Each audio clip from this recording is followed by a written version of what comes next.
오늘도 다음 교회 함께 하신 여러분들을 환영하고 사랑하고 축복합니다. 우리 옆 사람에게 인사하겠습니다. 반갑습니다. 환영합니다. 사랑합니다. 우리가 평소에 사랑한다는 말을 자주 못하기도 하는데, 여러분, 성도 간의 사랑은 하나님을 힘입은 사랑이라 귀한 사랑이죠. 부부 간의 사랑, 가족 간의 사랑도 중요하지만 우리가 또 하나님의 자녀로서 서로 사랑하는 것은 참으로 중요하다고 생각합니다. 여러분, 이런 기회를 통해서 이렇게 잘 고백했으면 좋겠어요. 오늘 말씀 제목은 감사할 때 삶의 문이 열린다. 감사할 때 삶의 문이 열린다라는 제목으로 말씀 전하겠습니다. 사랑하는 여러분, 오늘은 한 해의 결실을 거두고 하나님께 감사를 드리는 추수감사절 주일입니다. 추수감사절은 어떤 날이냐? 단순히 이렇게 수확의 기쁨을 이렇게 거두어서 나누는 그런 날이 아니라, 사실 추수감사절은 우리의 근원과 또 신앙의 정체성을 다시 한번 확인하고 고백하는 그런 뜻깊은 날입니다. 이 우리가 드리고 있는 추수감사절의 유래를 조금 살펴보고 싶은데, 사실은 추수감사절은 뭔가 감사가 풍요 속에서 이루어졌을 것 같긴 하지만, 그러나 추수감사절의 유래는 이 풍요가 아니었어요. 이제 언제부터 시작됐냐면, 이 1620년 영국의 청교도들 102명이 15세기에는 굉장한 이 개신교에 대한 박해가 있었기 때문에 그 신앙의 박해를 피해서 이 102명이 이 메이플라워 호를 타고 이 미국의 신대륙으로 건너갔죠. 그래서 그들은 추위와 굶주림과 이 질병 속에 살아가면서 이렇게 하나님께 감사 기도를 드리고 농사를 지어가지고 얻은 어떤 곡식과 이 과일을 가지고 그해 가을에 첫 예배를, 감사 예배를 드린 거예요. 그 미국 신대륙에서. 그게 바로 추수감사절의 첫 시작이었습니다. 근데 102명이 다 살아난 게 아니라 그 중에 50명 이상은 죽었어요. 이 굶주림과 질병으로. 그러니까 50명만 살아남아서 그들이 감사 기도를 드렸으니까 얼마나 또 감사가 컸겠어요. 그런 상황에서 이제 감사 기도를 드렸던 것이, 감사 예배를 드렸던 것이 추수감사절의 첫 시작이었습니다. 그러므로 이들의 감사는 풍요의 결과가 아니라 결핍 속에서 피어난 그런 믿음의 고백들이었다고 할 수 있습니다. 시편 136편 1절 말씀은 이렇게 말씀합니다. 여호와께 감사하라. 그는 선하시며 그 인자하심이 영원함이로다. 또 23절과 25절에 보니까 우리를 비천한 가운데서도 기억해 주신 이에게 감사하라. 그 인자하심이 영원함이로다. 모든 육체에게 먹을 것을 주신 이에게 감사하라. 그 인자하심이 영원함이로다 라고 말씀하고 있어요. 하나님이 모든 사람들에게 먹을 걸 주시고 돌봐주시고 그들의 비참함에서 건져주시는 분이시라고 성경은 말씀하고 있습니다. 그래서 종교개혁자 마틴 루터는 이 신자와 비신자를 구분할 수 있는 방법은 그 삶에 감사가 있느냐 없느냐이다. 그 삶에 감사가 있느냐이다, 이렇게 얘기를 했어요. 그러니까 당연히 신실한 성도는 감사를 해야 됩니다. 누구에게? 하나님께 감사를 해야 한다는 것이죠. 하지만 그런데 말입니다. 안타깝게도 오늘날 감사가 실종된, 사라지는 시대를 살고 있어요. 감사의 풍년이 아닙니다, 지금. 그래서 과거에 비해서 많이 풍족해졌죠. 풍족해 보이는 삶을 삽니다. 그럼에도 불구하고 그렇게 불평하는 삶이 많고 또 원망하고 비교하고, 그래서 그 속에서 불안하게 됩니다. 여러분, 우리의 모습은 어떻습니까? 여러분, 하나님께서 우리에게 이미 많은 것들을 주셨어요. 사실은 줬는데 우리는 그 이미 하나님 주신 것들을 바라보지 못하고 그냥 나한테 없는 것만을 생각하면서 불안에 떨고 있다는 것이죠. 그런 사람들이 많습니다. 그래서 오늘은 하나님께서 오늘 말씀을 통해서 다시금 우리에게 이렇게 명령하시는 거예요. 얘들아, 걱정하지 마라. 항상 기뻐해라. 쉬지 말고 기도해라. 범사에 감사하라. 이것이 바로 너희를 향한 나의 뜻이다. 그렇게 오늘 말씀하시는 것인데, 오늘 말씀을 통해서 우리가 또 몇 가지를 배워야 될지를 깨달을 것들을 살펴보겠습니다. 첫 번째 16절에 보니까 항상 기뻐하라 이렇게 말하고 있어요. 사도 바울이 데살로니가 교회 성도들에게, 사실 여기가 지금 환난과 핍박이 있는 교회였거든요. 이 교회에 대해서 항상 기뻐하라 이렇게 말씀합니다. 아니, 여러분 생각해보면 어떻게 항상 기뻐해요? 가끔 기뻐할 수는 있겠죠.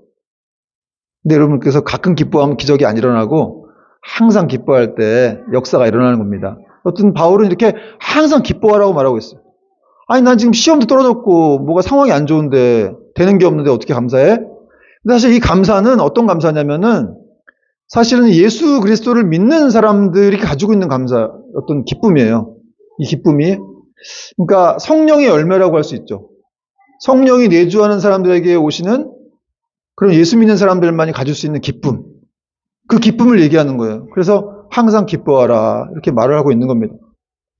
그러므로 감사는 억지로 만들어내는 감정이 아니라 사실은 감사는 기쁨의 열매다.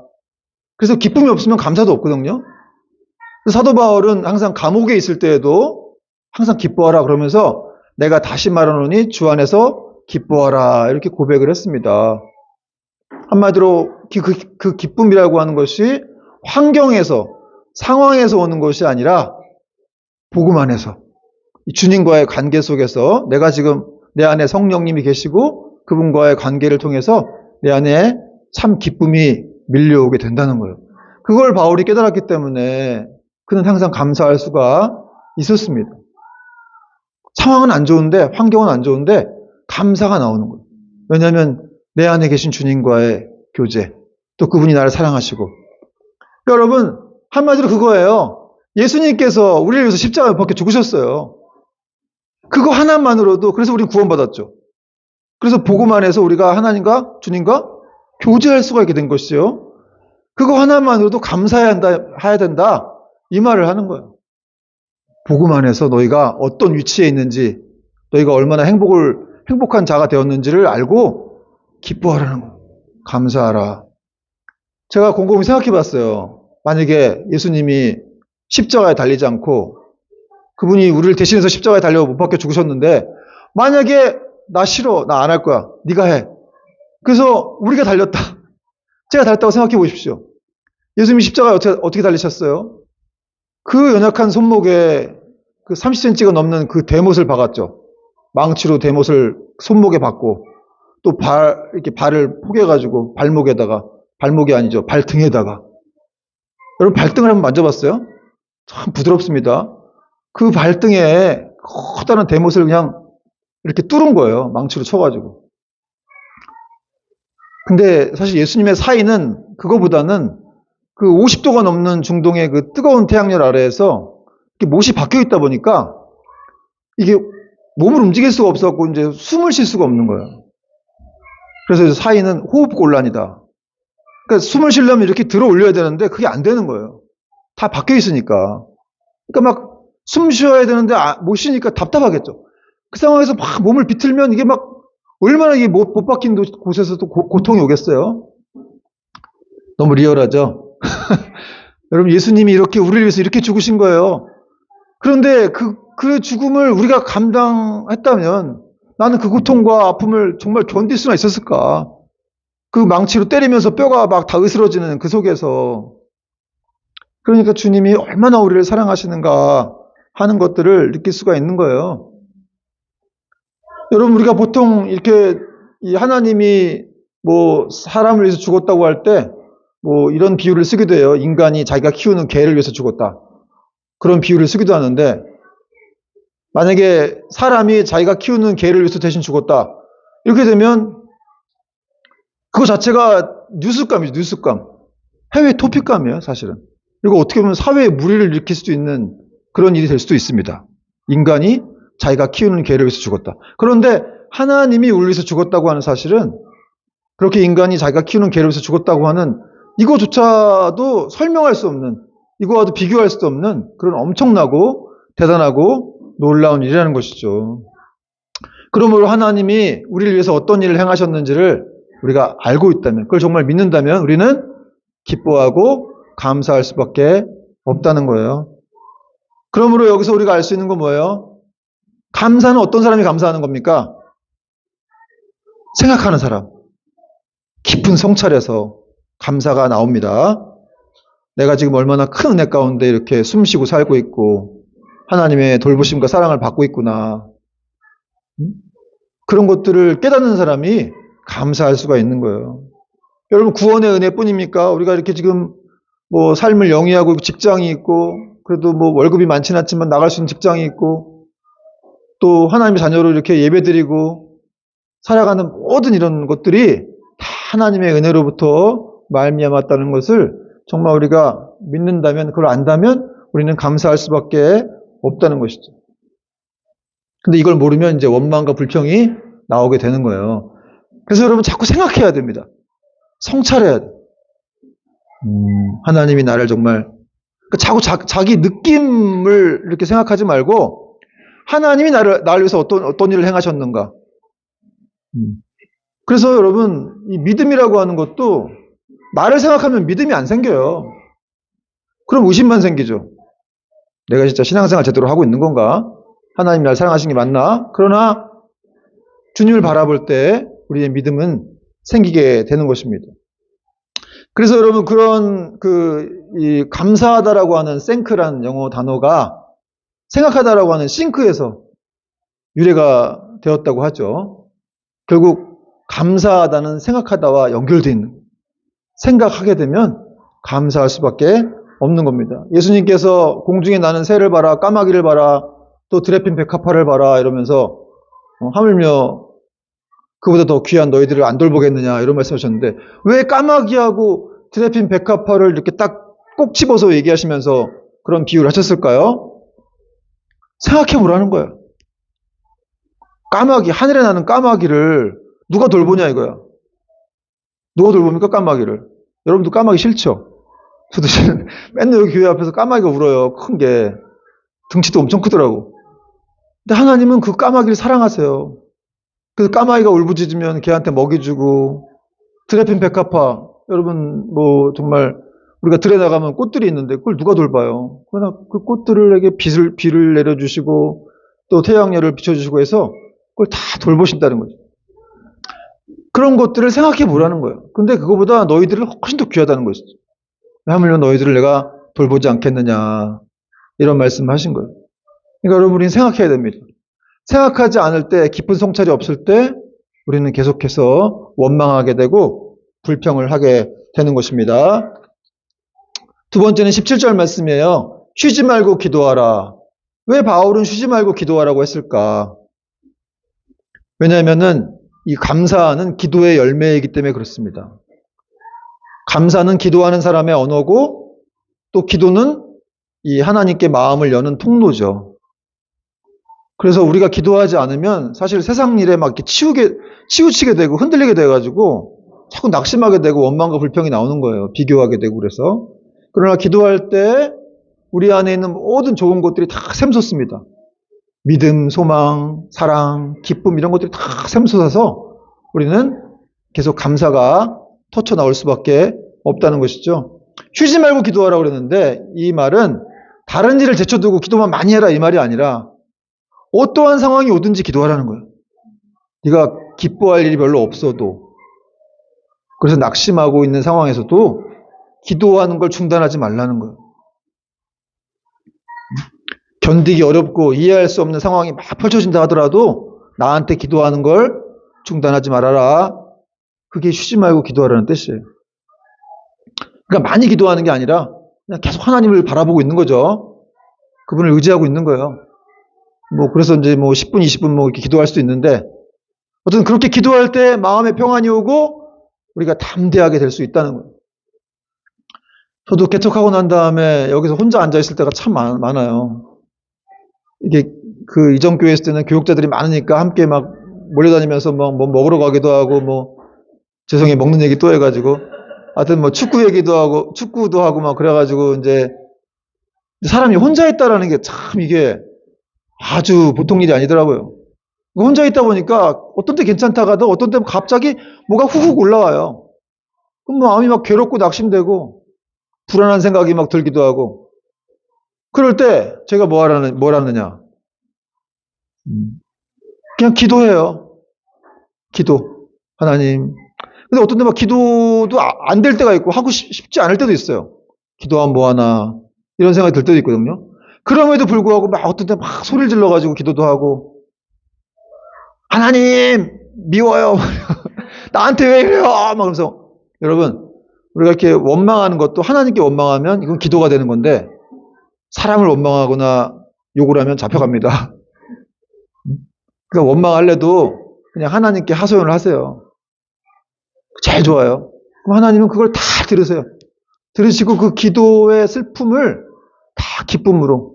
정말 희한하게 기도를 막 이렇게 20-30분씩 어떤 길면은 막 그러니까 기도만 하는 건 아니고 찬양도 했다가 막 그냥 그러면 하나님이 이렇게 마음을 바꿔주세요. 희한하더라고요. 희한하더라고요. 그 자체가 좀 이상한데 뭐 희한한 게 아니죠. 하나님이 살아계신 분이니까 그렇게 바꿔주시는 거겠죠. 어떤 데 말씀이 막 떠오르게 하시기도 하고 찬양이 막 떠오르서 찬양을 막 부르는데 마음에 평안이 오는 거예요.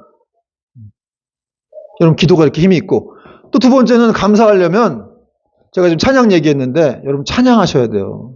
우리 성도들 찬양 많이 좋아하는데 찬양을 듣거나 부를 때 우리 영혼이 살아나게 되는 거예요.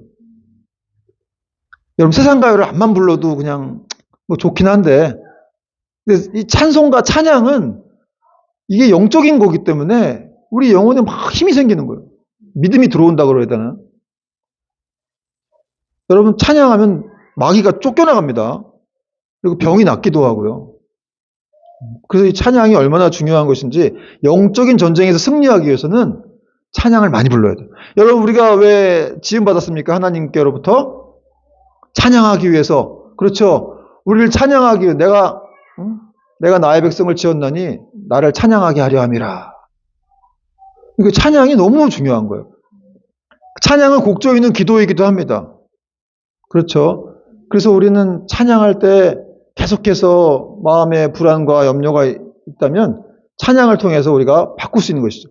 실제로 성경에 보면은 여호사밧 왕이라는 사람이 이 암몬과 모압과 이런 여러 연합 군대에서 포위가 되었을 때 선지자가 와갖고 이렇게 얘기를 해주니까 성가대를 만들어가지고 그 여호사밧 군대 앞에 성가대를 세우고 막 찬양하고 나갔더니 그 군대가 다 이렇게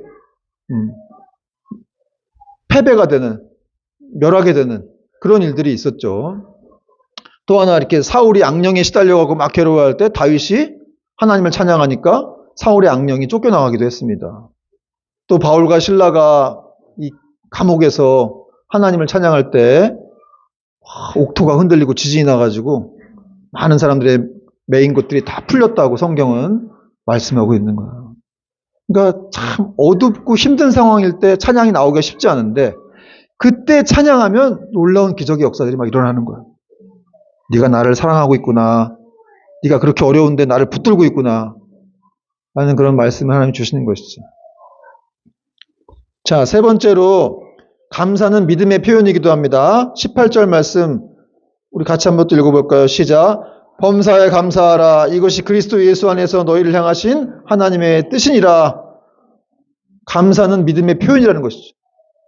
여러분 범사에 감사하라는 말씀은 뭐 말 그대로 그냥 좋은 때만 감사하라는 게 아니라 상황이 어렵고 쉽지 않을 때도 감사해야 된다.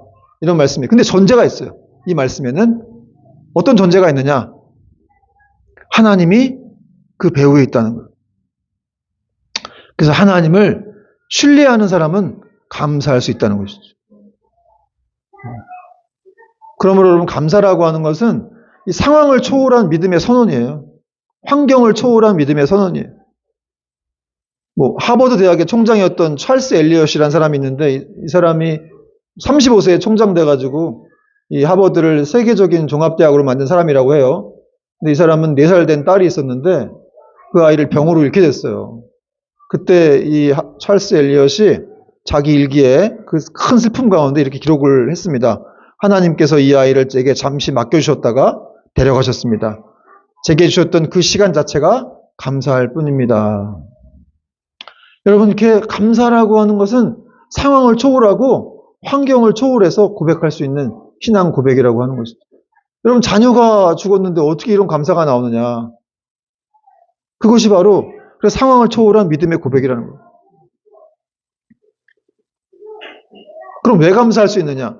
하나님이 정말 나를 사랑하시고 우리 가정을 사랑하시는 그 아버지이심을 정말 신뢰한다면 어떤 상황에서도 그분이 이렇게 선하게 인도하실 걸 믿고 감사하는 것이죠. 근데 사실 이런 감사는 정말 하나님의 선하심과 그 인자하심을 깊이 깨달은 사람만이 또 할 수 있는 그런 신앙적 태도이긴 해요. 어렵습니다. 이런 깨달음이 없으면 어려움을 당할 때마다 계속 불평하는 거예요. 원망하는 거예요. 원망, 불평 잘했던 사람 누구예요? 광야 속에 살았던 이스라엘 백성들이 막 홍해 바다가 갈라지고 뭐 40년 동안 만나가 떨어지고 매출액이 떨어졌지만 그들은 늘 자신에게 없는 것들을 계속해서 불평하고 원망했습니다. 그 이유가 뭐냐? 자기들을 이렇게 하나님이 애굽에서 탈출시켜 주시고 400년 동안 노예로 살던 백성들을 탈출시켜 주시고 하나님 백성 삼아 주셔서 이렇게 광야에서 이제 그 백성으로 만들어 가시는 과정들, 또 젖과 꿀이 흐르는 땅으로 하나님이 들어가게 하실 건데 그걸 능히 하실 수 있는 분이라는 사실을 이제 이스라엘 백성들이 몰랐기 때문에, 그걸 깨닫지 못했기 때문에 그들은 원망하고 불평할 수밖에 없었어요. 그러므로 여러분, 영혼 깊은 곳으로부터 우러나오는 감사는 나를 구원하신 하나님이 어떤 분이신지, 또 나를 이런 환경에 두신 하나님이 어떤 분인지를 진정으로 우리가 아는 데서부터 비롯됩니다.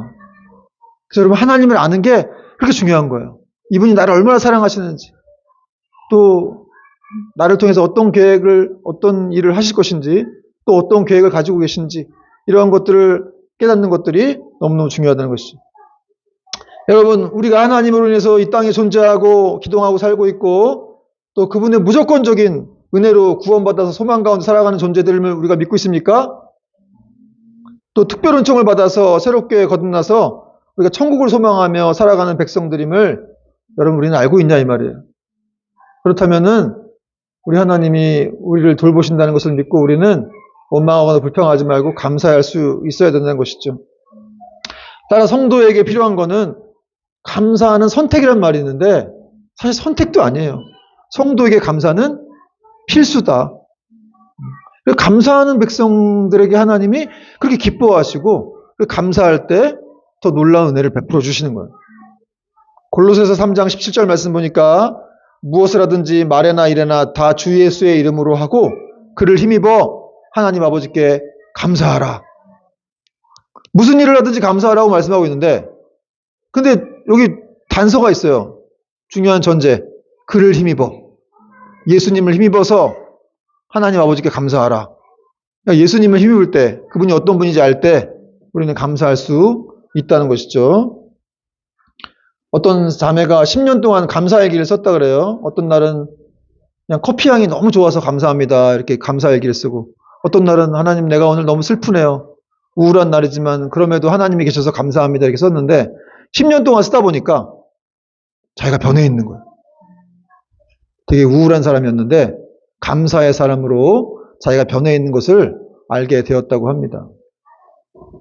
그럼 제가 어떤 유경민 목사님이라는 분의 간증을 들었는데 이분은 유경민 목사님, 이분은 하와이 호놀룰루에서 사역하시는 선교사님이에요. 여러분 하와이 그냥 이름만 들어도 한번 가보고 싶죠. 하와이 호놀룰루. 야, 이런 곳에서 선교하시는 분이 계시는구나 이런 생각이 들었는데 여기서 이분이 간증을 했는데 여기서 사역하시면서 근데 여기서 뭘 하셨냐면 이제 운전을 해야 되니까 이제 운전면허를 시험을 봤대요. 근데 이분은 운전면허 시험을 13번을 떨어진 거예요. 그리고 14번째 합격을 했다고 합니다. 아니 어떻게 운전면허를 13번을 떨어질 수 있는지 생각해 보니까. 근데 하여튼 그분이 간증하시기를 13번 떨어지고 14번째 합격했는데 그 과정에서 하나님이 금식하라고 그랬대. 금식하라. 자기 마음속에. 14번 시험 보는데 금식하라고. 그래서 이해가 잘 안 됐지만 그렇게 금식하는 그런 음성을 듣고 감사로 반응하면서 인생이 바뀌었다는 그런 말을 해줬는데 그분의 간증 내용이 이런 것이었어요. 자신이 운전면허 실기시험만 보면 그렇게 떨어진 거예요. 13번 떨어지니까. 그래갖고 생각했답니다. 아니 도대체 이게 뭐라고 이렇게 떨어지나. 이게 사법고시도 아니고 내가 이렇게 떨어져야 할 이유가 있는 건가. 그래서 너무 괴로웠대요. 그리고 그러다 보니까 사람도 만나기 싫고 왜냐면 사람들이 만나면 어떻게 됐어? 또 떨어졌어? 붙었어? 이게 아니라 또 떨어졌어? 이렇게 먼저 물어봐가지고 그게 너무 싫었다는 거예요. 그래서 막 사람도 안 만나게 되는 기피 현상이 생기고 그래서 너무 괴로웠는데 어느 날 하나님이 금식하라 하는 마음에 감동을 줬다는 거예요. 그래서 이 목사님이 아니 무슨 면허증 때문에 금식까지 해야 되나 내가? 그래갖고 마음에 화가 나가지고 순종 안 했대요. 어떻게 됐겠습니까? 떨어졌습니다. 떨어졌어요. 그래가지고 그 다음번 시험 보는데 14번째. 그 다음에는 이제 역시나 하나님이 또 금식하라는 마음을 주시더래요.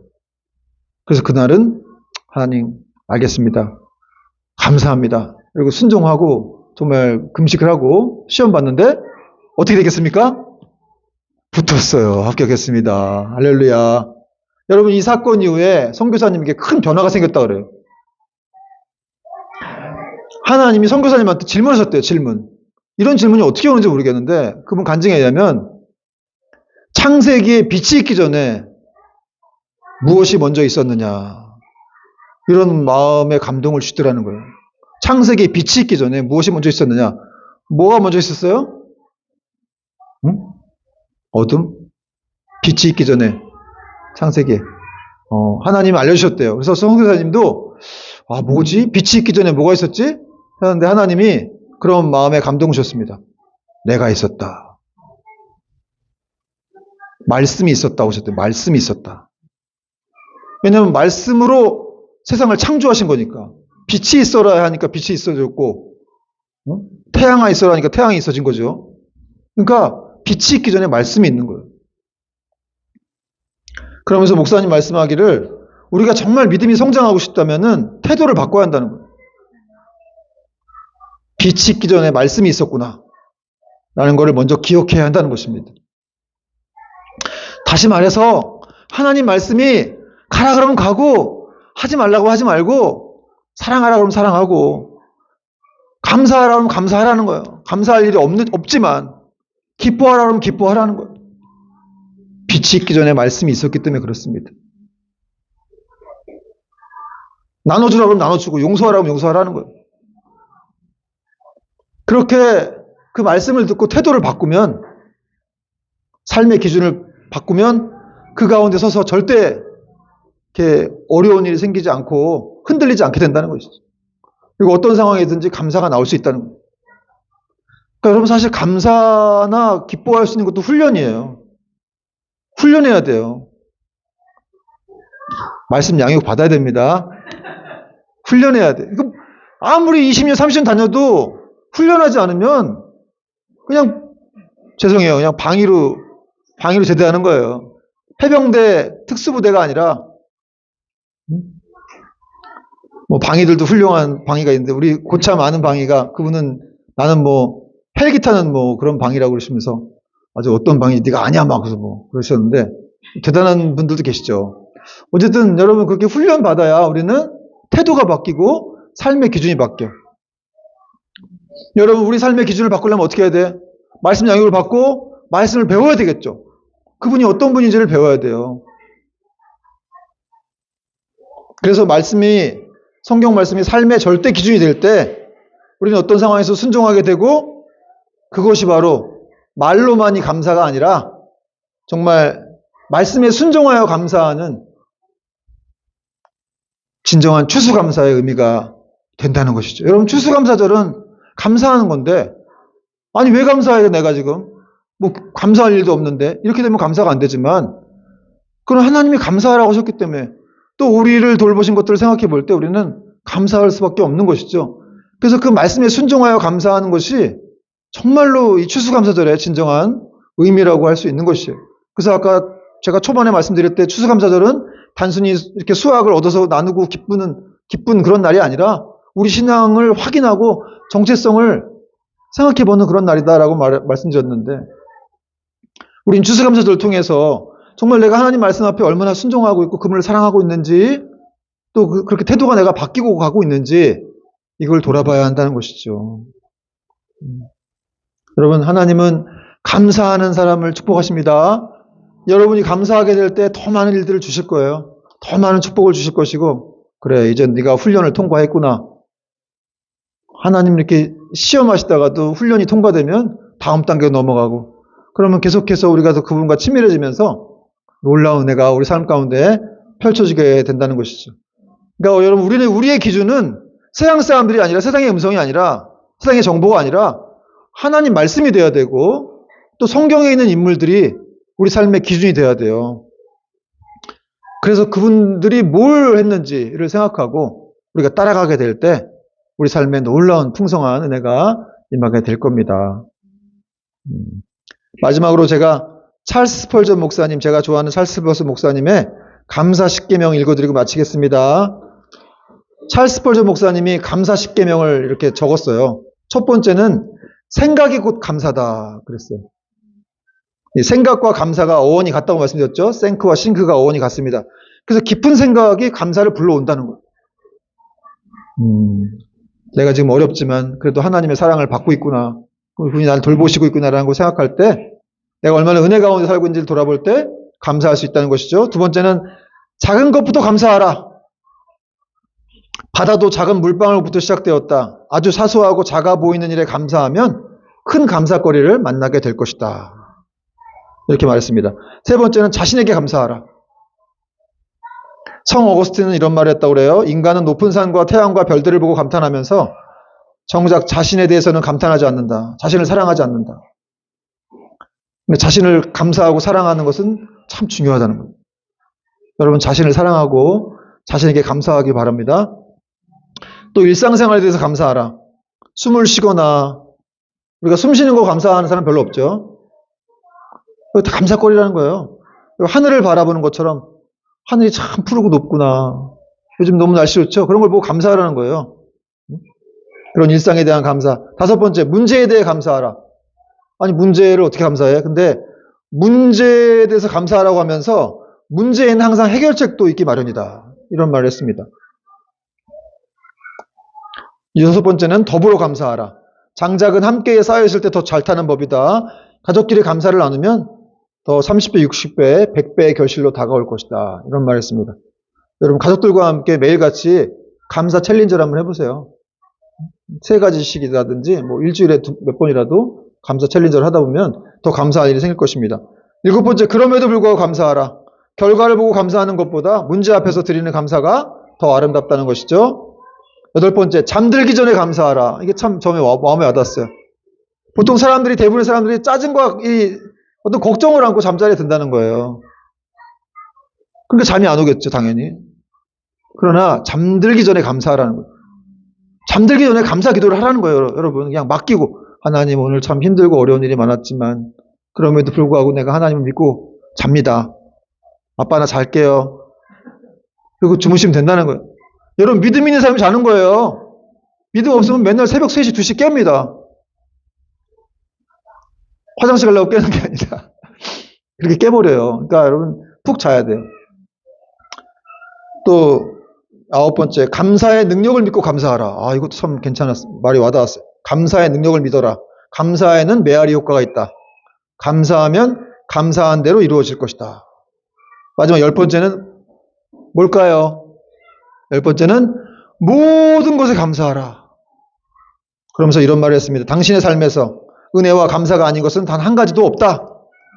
별빛에 감사하는 자에게 달빛을 주시고 달빛에 감사하는 자에게 햇빛을 주시고 햇빛에 감사하는 자에게 영원히 지지 않는 주님의 은혜의 빛을 주실 것이다. 사랑하는 여러분, 오늘도 이렇게 우리 고백합시다.